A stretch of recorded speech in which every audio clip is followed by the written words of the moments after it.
with the latest on the corporate front, all the market trends, expert opinion, and sound business advice. It is your unique window into the business world, direct from the heart of China.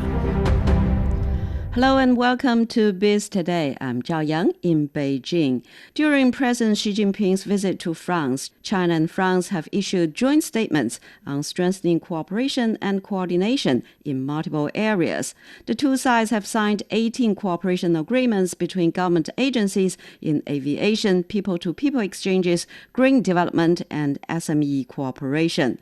They also believe it is crucial to push for suitable global AI governance to boost the AI development and security. And the two countries will also promote agricultural cooperation, vowing to boost connections in the wine and poultry industries.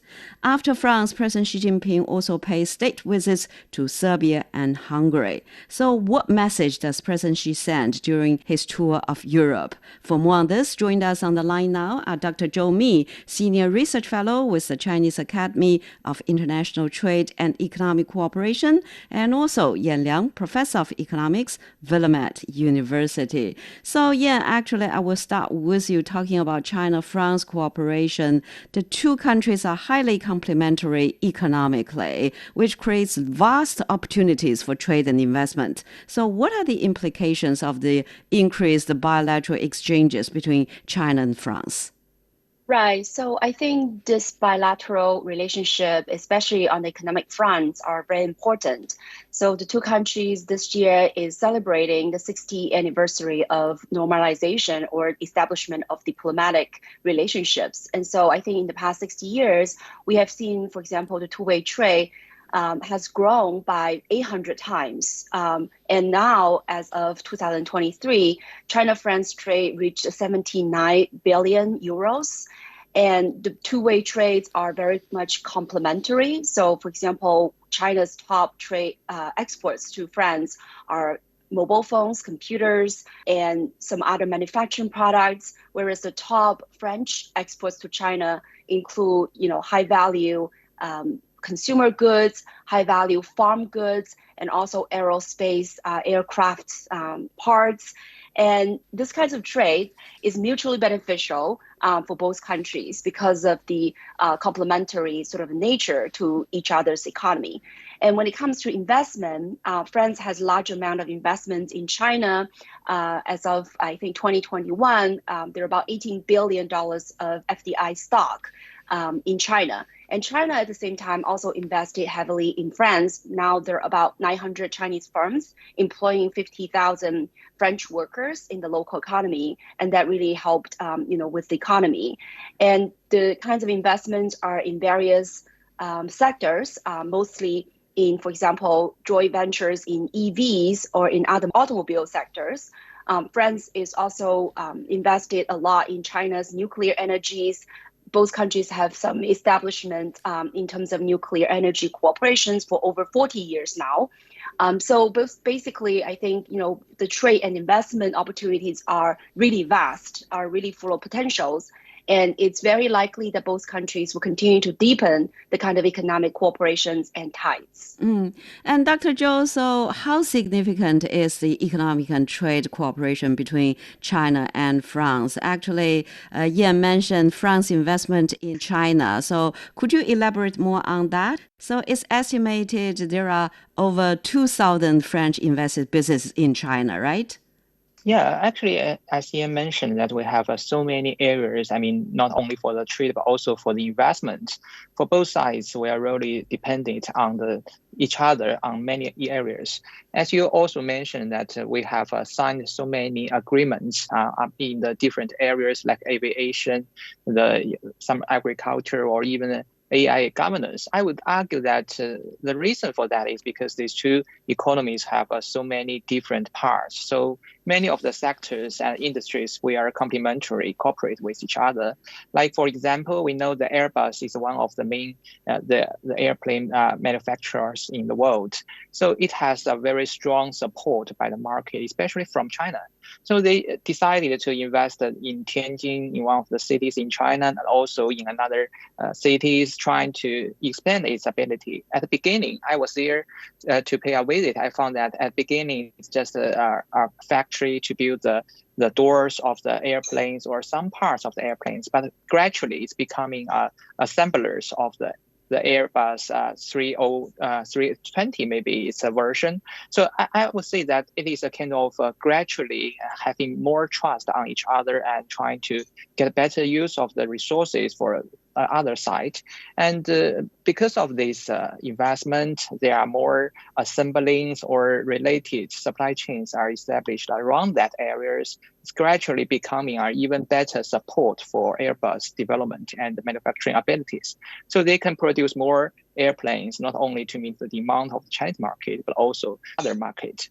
Well, as for the agriculture products, we all know that the wines is one of the very famous products of France. So we have imported many of them, and some of the Chinese investors also invested there in the wineries in France. So it's a beneficiary cooperation. I mean, it's only part of that cooperation. And well, there's still more things to explore, like for the AI governance or other areas for the innovation-based development and exploration. And yeah, actually on agricultural cooperation, what could be the focus for China and France on this front? Is that the technology in agricultural production sharing or market access, or what else? Right. So I think the market sharing is one of them. I think, China does want to welcome, as President Xi Jinping mentioned, the high quality, high value French farm products. And I think technological sharing and cooperation is also very fruitful because, both countries are developing green economy. So when it comes to agriculture, there's a lot of places where we can utilize green energies, green products, and also digital economy in order to, promote the kind of agriculture productions, but also to conserve resources. So I think, in terms of the corporations, there are many areas, and of course that goes beyond just the agriculture, but agriculture definitely will be one of the important areas. The other one I think is also important to notice is that, tourism, for example, there's also a lot of areas for cooperation. Before the pandemic, Chinese tourists, they visit France. I think there are about 2 million tourists from China to France every year, and that created 3.5 billion euros of tourism revenues for France. But because of the pandemic, now I think tourists are gradually coming back to France. So I think that just goes on to say it's important that when we look at trade between the two countries, it's not just about manufacturing or goods trade, but there's a lot of also services trade. There are also, agricultural products trade. So all of these could, be the areas that both countries can work on cooperating, and that would allow France to improve their competitiveness and also trying to, rebalance the kind of trade deficit that they're now having with China, which has become a thorny issue, for France and also for EU countries. But I think, it's not just about market access. They are, these products are welcomed in China, and China has promised to open more market access.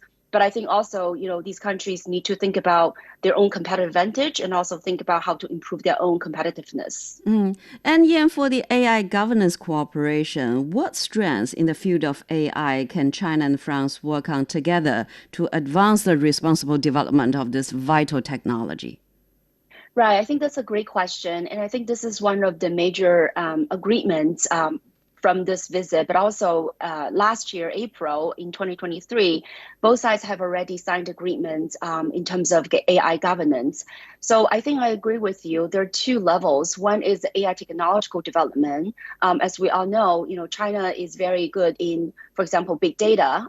China is able to use a lot of data to train and to apply to these AI models. So China definitely has the advantage in the AI areas. And at the same time, I think France would also be able to develop AI technologies And so I think there is the way for both countries to cooperate in terms of the technology and in terms of application.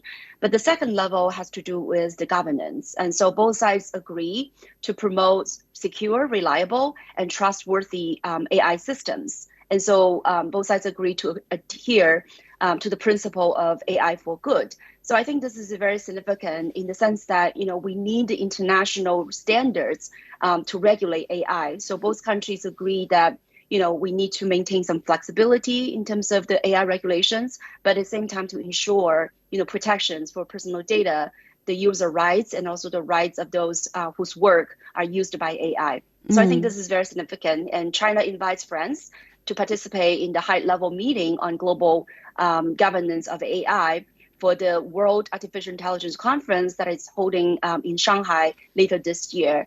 And so I think, we'll see more collaboration down the road in terms of the specific regulatory, both in terms of the design of the regulations, but also in terms of implementation. So Dr. Zhou, a lot of discussions on where will the AI go. So what could be done to promote the development of AI for the public good and at the same time address the potential risks? We know that AI is still in the very early stage of the development. So we have many good expectations on how AI can improve the efficiency of the economy to help the enterprises to reduce its cost and help the consumers to benefit from lower cost of funding the products we want to have or have better services. But how can we guarantee that? Because there are also some worries from the society, from the private sector, that maybe if we are not doing good, the AI may learn some of the bad habits of the human, and maybe they will be even worse. So we have to provide some kind of standard and also the requirements on the AI development. We need to give some kind of goals for the companies to follow. We know that for the leading companies in the world, China is one of the very important players, and France is trying to be a leading country in the world. So we have a better, the room for the communications. Like for the market side, I would say that China is still have a very large potential of development. It have so many demands for the digitalization of the traditional companies and strengthen the supply chain. Well, it is also true for France. They want to make it more resilient about the supply chains. But even if both of us can do it domestically, it's not that good because we have to be in this open world. We have to try to discuss and communicate or even trade with others. So it's a very good example if we can establish a better coordination mechanism between our two countries. And that is also good examples for other European countries. And so, so talking about the cooperation on biodiversity, so how does the future look like in this regard? And there are actually many issues related to biodiversity. So on what specific issues do you think China and France could further boost their cooperation? Right. So when it comes to biodiversity, I think this trip has made it clear that both countries want to continue to cooperate. And some of the special emphasis are to protect and restore marine and coastal biodiversity, and also promote the so-called environmental multilateralism. In a way, these kinds of environmental protection needs to be done at a multilateral level. One country cannot do it alone. So like you mentioned, both countries agree to combat illegal fishing and to prevent and control marine pollution. And both countries also agree to strengthen financing for biodiversity conservations, scientific cooperations, as well as cooperation in green shipping and also the so-called blue economy. But I think the cooperations does not just stay or confine within biodiversity. There's a lot of cooperations on the broader issue of climate change. As we know, France and China has signed the China-France Joint Statement on climate change back in 2015, which helped to lay out the principle of common responsibilities and also long-term goals for both countries. And that declaration is very important. It's pivotal for the Paris Agreement that was reached later. And since 2018, China and France also have issued multiple joint declarations and also one initiative.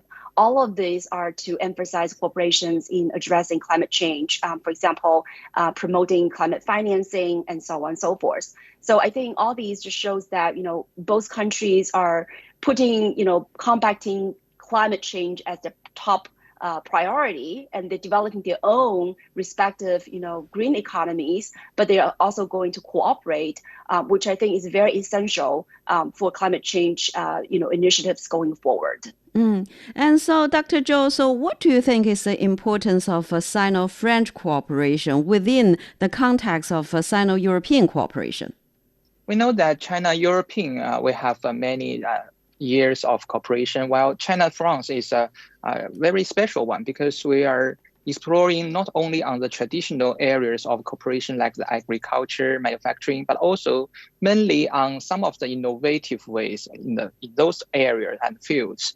Well, it is true that for the innovation cooperation, many countries are a little bit cautious about how can we trust each other. But between China and France, I think that we have this trust that both countries are trying to support the innovation-based development, because we know that innovation always means a little more risks. And if we are not guaranteed by the government or environment, the companies may lose their confidence on doing that. Like for the aviation, I think that Airbus is trying to cooperate with China. I mean, that is also not only because of Chinese have a very good market, but also believe that China can protect its intellectual property rights. So based on this kind of mechanism, China-France cooperation has made a very good example that if we want to do something good and better or for the longer term, we need to trust each other. We need to have better and more sustainable environment to give support for the development. Well, between China and Europe, I believe that there are still even a lot of areas we are not touched. So we still have many of our worries for both sides. How can we meet the demand of the other side, and how can we explain it in a very clear word, and how can we treat the partners with a fair treatment and stable commitments is a really good example that if we can do that, I mean, the enterprises will react very actively to trying to address the demand of the market to meet their own profits demand and make it the cooperation with a higher level. So what's your understanding? What's its importance of the Sino-French cooperation within the context of Sino-European cooperation? I think, the cooperation with France, and France is taking a very economic, pragmatic way to cooperate with China in various areas, as we mentioned, in both trade and investment, and are reaping the benefits of doing these kinds of cooperation. So I think that in a way was showcased to other European countries that, cooperating with China is really the trend, and it's really, would generate mutual benefits. And then I think the other areas is, the geopolitical tensions, where, there's some concerns about how Europeans are basically, following the lead with the United States. When the US say we need to de-risk, the Europeans say we need to de-risk, and so on and so forth. But France has been really taking, the initiative, or it's really declaring that they're going to preserve their political and their geopolitical autonomy and their policy independence. So I think this is very much cherished by China, that, Europeans, it should be a very important polar for that multipolar world. So I think in that sense, this kind of strategic autonomy and independence of France also help to really bridge the kinds of cooperations between China and European countries, because after all, France is the second largest economy in the EU. And finally, I think it's also important that China has emphasized that the Chinese and French relationship, it's really an example of peaceful coexistence of two great powers. And so I think that, again, it's very important to lay the foundation, but also set the lead for the kinds of relationships between China and EU at large. Well, we're speaking with Yan Liang, Professor of Economics, Willamette University, and also Dr. Zhou Mi, Senior Research Fellow with the Chinese Academy of International Trade and Economic Cooperation. And after a short break, we'll continue our discussion. Stay tuned.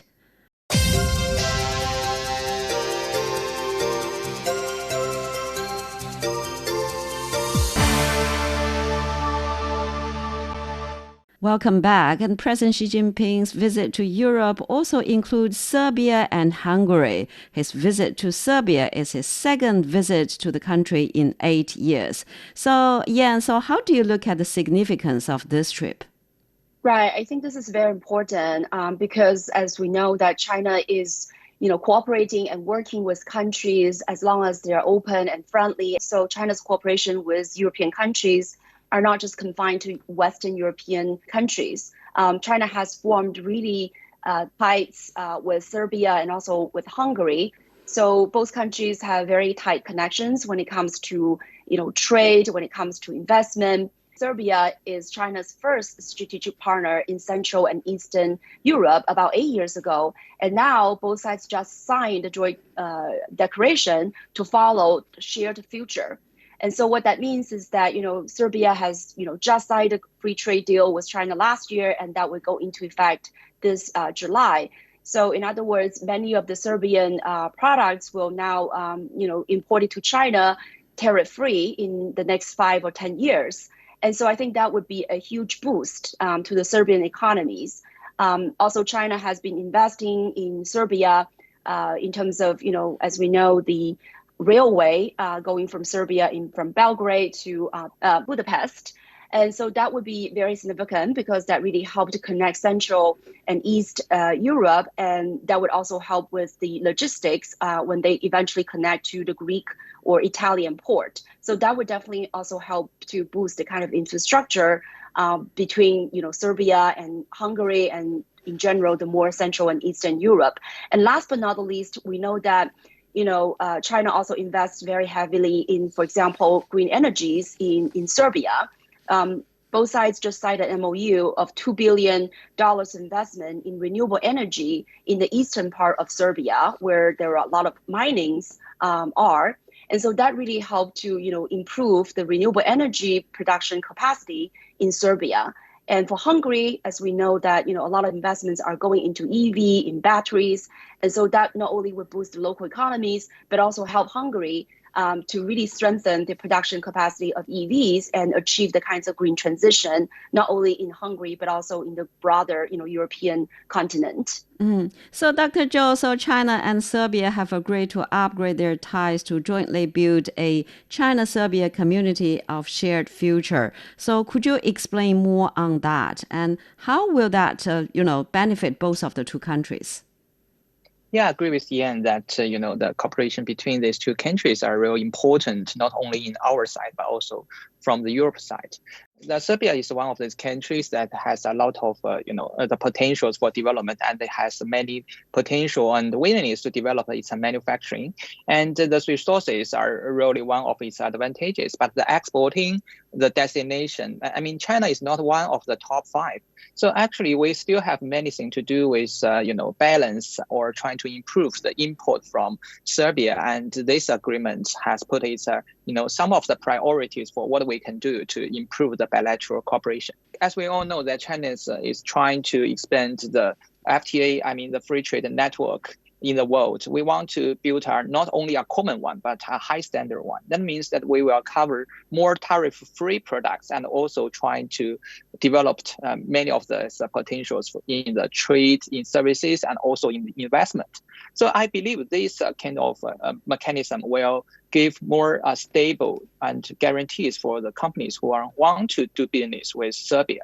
And that is also giving our very good opportunities for Serbian companies to develop China's market. And some other European companies maybe also grasp these opportunities to open or trying to export more to Chinese market through these, free trade agreements between China and Serbia. And Dr. Zhou, so for Hungary, what do the China's trade and economic relations with Hungary look like? The Chinese EV makers go overseas. A lot of them are setting up factories in Hungary, right?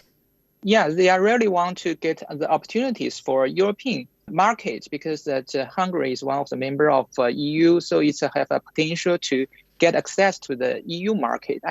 Many of the European countries want to develop the new energy vehicle market, and they really depending on the supply chains.